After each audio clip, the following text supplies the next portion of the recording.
this is an opportunity then to have a few minutes of interactive discussions. I think that rather than us continuing, we could start with questions right away, or comments.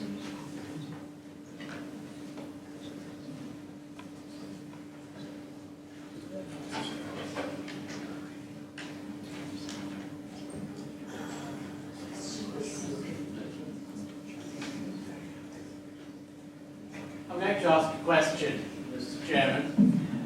With all the failures, what we see in the last 70 years, very few successes, a lot of failures, what do you think will be the UN organization in about, let's say, 2030? Will it still be in the same shape? Or what should be done to have more success? Let's collect a couple of questions, maybe. Some more questions? Yes. I may have another question. What would a woman as Secretary General of the United Nations have changed? Is the UN now not doing enough, or is it only a symbolic change that would have worked?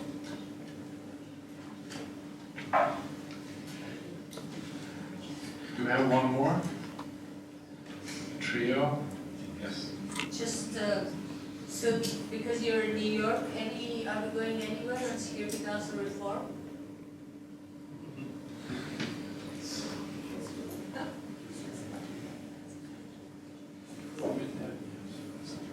Is anything happening on Security Council reform? It used to be a committee. Was it called the Open-Ended Committee on Security Council? There was they changed the Never-Ending Committee. That's what they called it after a while. Which order would you like to respond to this? Luc, why don't you? I mean, you were during the time that Luxembourg was on the Security Council. You were there. Maybe you can start with that question. So it was. Maybe I can tackle all three of them at once, because my answer to the first question would have been nothing will change unless we can get Security Council reform right. So I would actually manage to take those two, and I'm sure we can fit a lady SG in there somewhere as well. Sorry? Oh, I'm very sorry. I'm not Jean Asselborn, as you will have found out. My name is Luc Dockendorf. I am the desk officer for the United Nations at the Ministry of Foreign Affairs of Luxembourg. And I'm very sorry the minister had to leave earlier, but I'm here to take the questions. So just to say that I think those questions have to be answered together.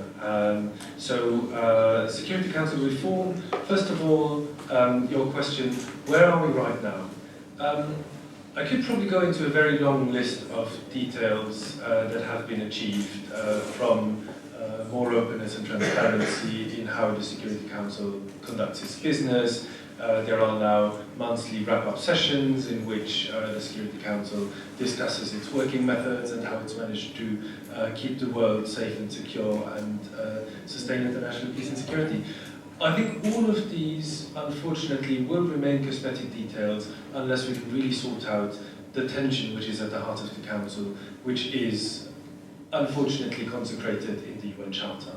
And that is the very limited number of member states that can be on the Security Council at any time, and also the problem of permanent membership and the veto. Because essentially, if you look at the, and I will also refer you to the UN Library website, which is excellent, they have a list of all users of the veto, and you will see that it's especially 2 countries that have used it very, very often. All 5 have used it at some time. The United Kingdom and France have last used it in 1989. Not a lot of people know this. Russia has last used it last week. So if you look at all those situations and everything that was blocked, that gives you a good idea why there is not more progress than there is now. But even when the veto is not used, there is always the implicit threat of the veto. So every discussion in the Council, long before it gets anywhere close to a resolution or close to a decision, is always under this Damocles sword of the veto. So I think we're not going to get anywhere unless that changes. What will it take to change this setup? Well, I like to say either World War III or an alien invasion. But jokes aside, I mean, we really need to get to a realization by all member states that the current system may work fairly well to uphold short-term and very short-sighted national interests, but it doesn't serve humanity as a whole. Now, I think Agenda 2030 for sustainable development is one beginning to really bring those discussions together between sustainable development, international peace and security, and human rights. But there's still a very long way to go. When you look at and I'm very sorry, this is going to take us very far when we discuss both what is in the SDGs and what is not in them, but I think it'll have to be a very political process. Yes, and I'm sorry, I'm taking too much time here. Sorry. Who wants to come to the defense of the United Nations? I'd be happy to do that. I was struck by two things. I'd like to thank Ms. Beck for her presentation and for reminding us of why we are here today.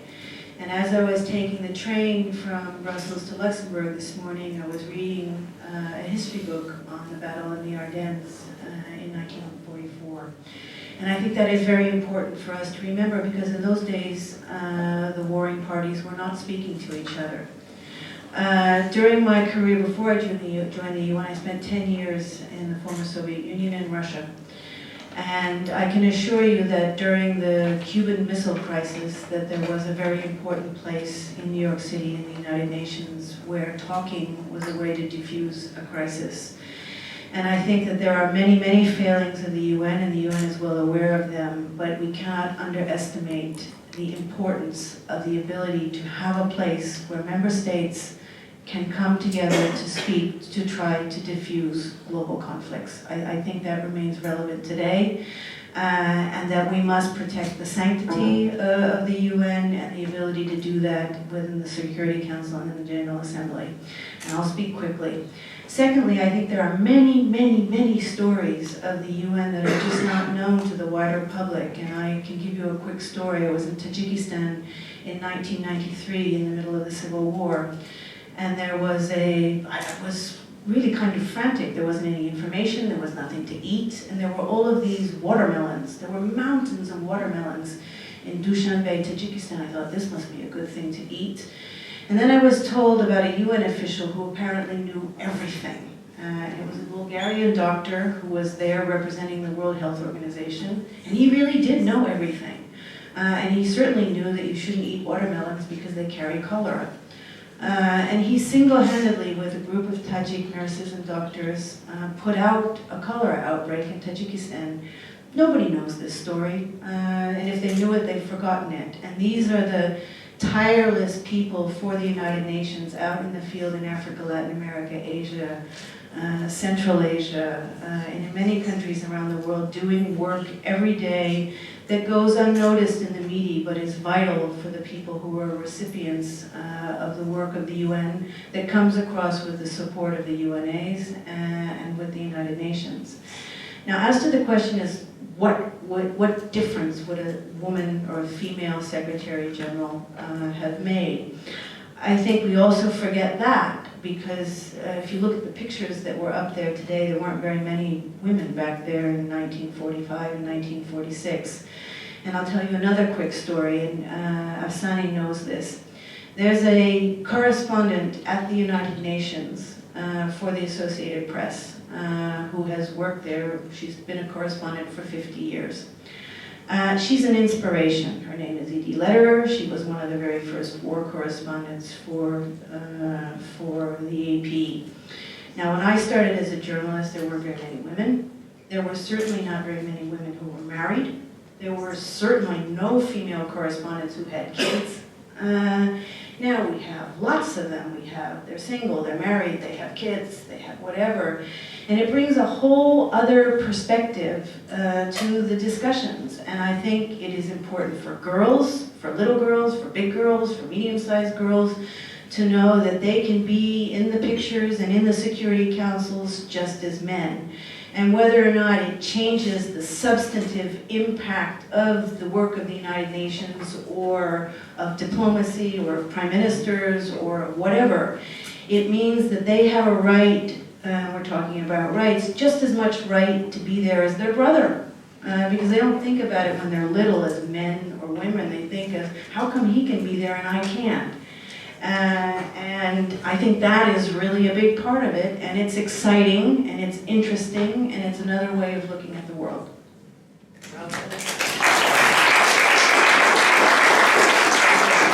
Second round of questions. Yes. My name is Ivailo Stoivanov. I'm from UNA, Bulgaria.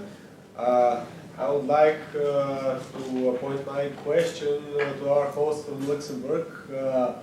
There is an issue that kind of surprises me. It's a very personal topic of mine. The United Nations Youth Delegate Program, and correct me if I'm wrong, but as far as I know, Luxembourg, which is a country with a very advanced way of thinking, still doesn't have youth delegates. Think about that one while we're collecting some more. I would like to hear your arguments. More questions? What was the question? Sorry, I couldn't hear. Why does Luxembourg, which is a progressive thinker when it comes to these issues, why does Luxembourg still not have any youth as part of their General Assembly delegations that many other countries have? Yes. Sorry, this is for the minister who is not here as well, but just as you are now here instead of him, I have to ask you, you're running for the Human Rights Council, and I know now that Denmark is also running for the Human Rights Council, and the Danish UNA, that's the organization I represent. And I sometimes think, well, all these brilliant countries, maybe Denmark is not so brilliant when it comes to refugees issue presently, but all these brilliant, how do you compete, and what are your chances in the competitions, and who will be in the Human Rights Council? One more question and then we'll... Yes. I'm sorry, as much as the UN is willing to make a change and to restore peace in the world, we see nowadays a growing of the nationalist and cultural nationalist movements in several big countries, such as the United States and Germany and France. How is the growing of these movements actually going to impact the power of the United Nations? Okay, I'm giving the first one to Simone.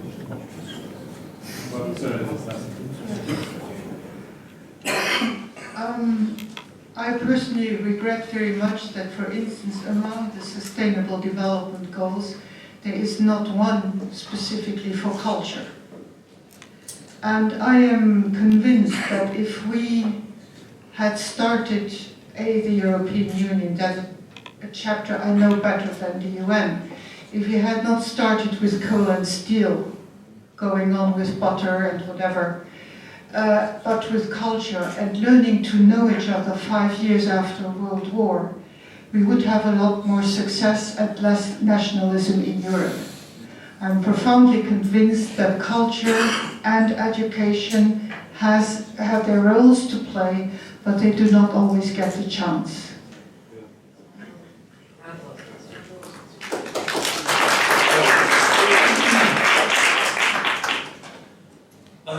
Very quickly, the one on the UN Youth Delegates Program. Quite simply, there hasn't been a lot of interest until now.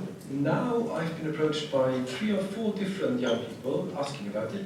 So I'm actually meeting a colleague from the Ministry of Education tomorrow morning at 9 o'clock.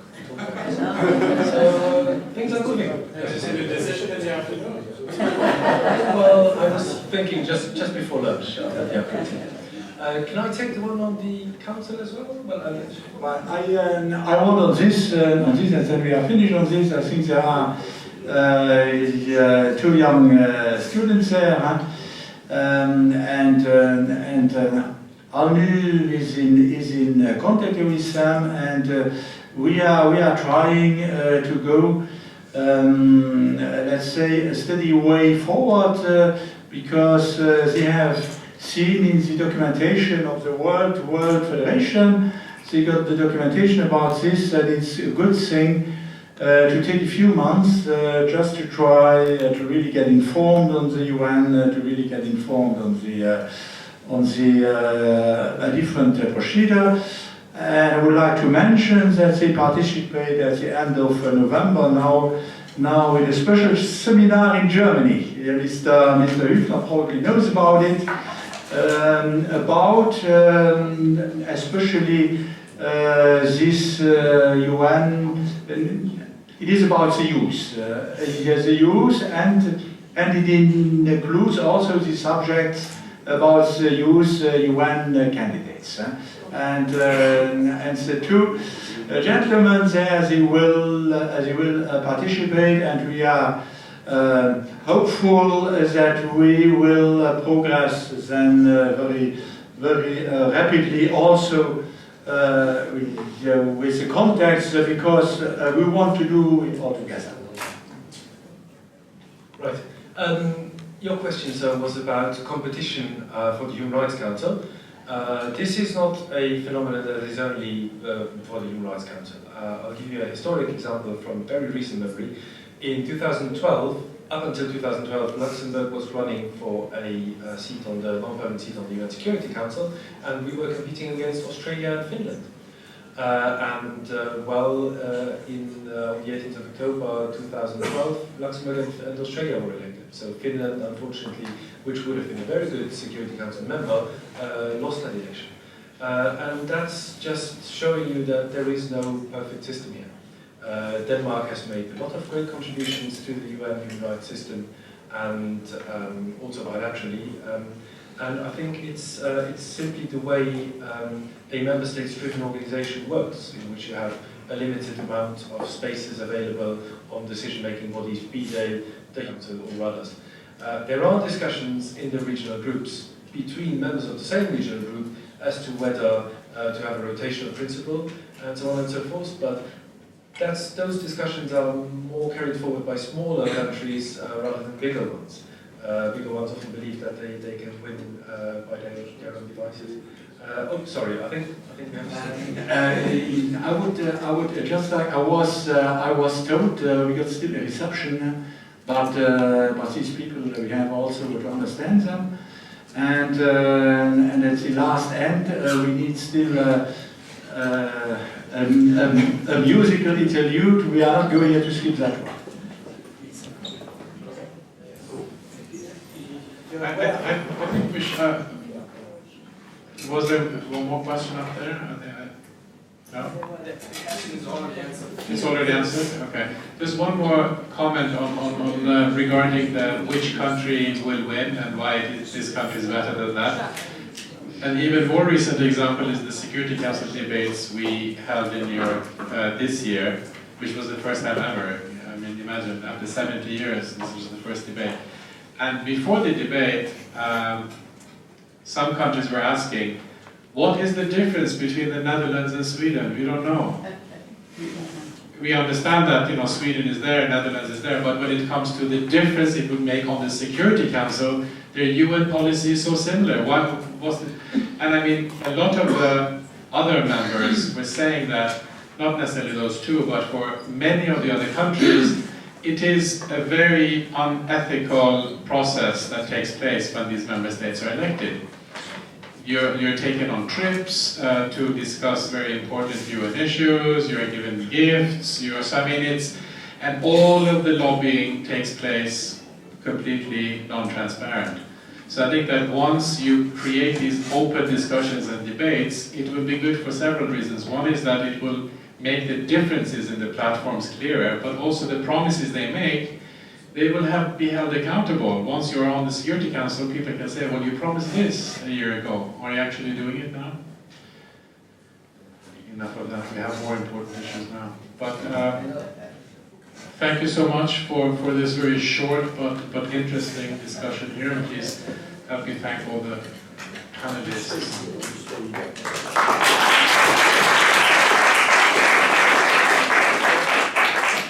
Several of these, there's a last music